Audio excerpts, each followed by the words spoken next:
and breaches. Where the digital hits the physical, we take the red pill, we break the seal. Infallible security, making it real. Bharat Mattaparti on the mic tonight.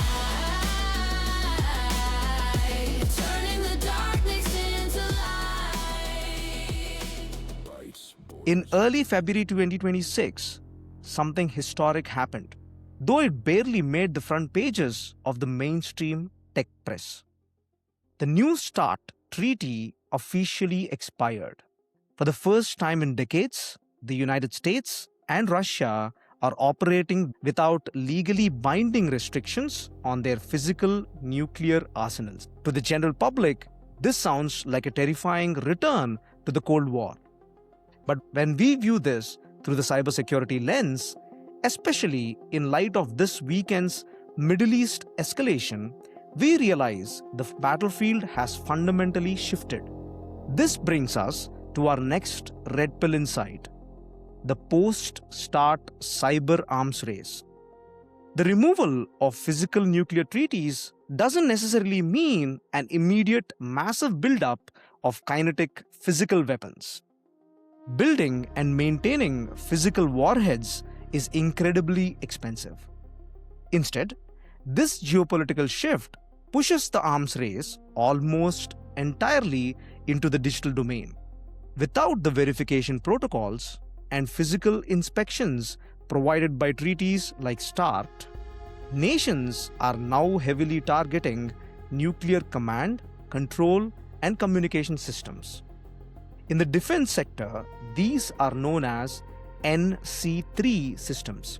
Adversaries are attempting to penetrate these networks to establish a new kind of digital deterrence. They are mapping vulnerabilities not because they want to launch weapons, but to prove to the enemy that they could disable the adversary's ability to launch them if they tried. If you want to understand the psychology here, look back at the 1983 classic movie WarGames.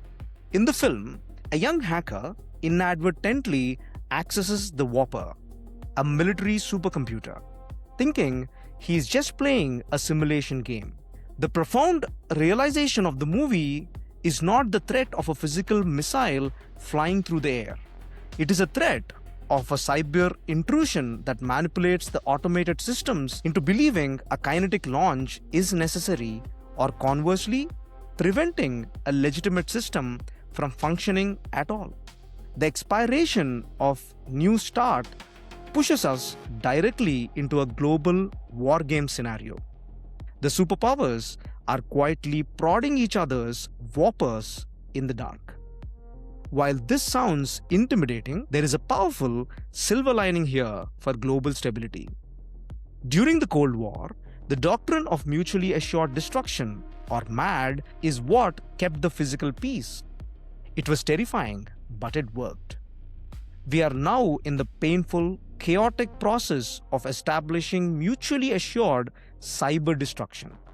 As nation-states realize that their most critical existential systems are mutually vulnerable to digital infiltration, it creates a powerful new incentive to return to the negotiating table. The old treaties were built for a world of physical borders and countable warheads. We are witnessing the birth pangs of the next generation of international treaties. Treaties that won't just count missiles, but will establish the Geneva Conventions of cyberspace.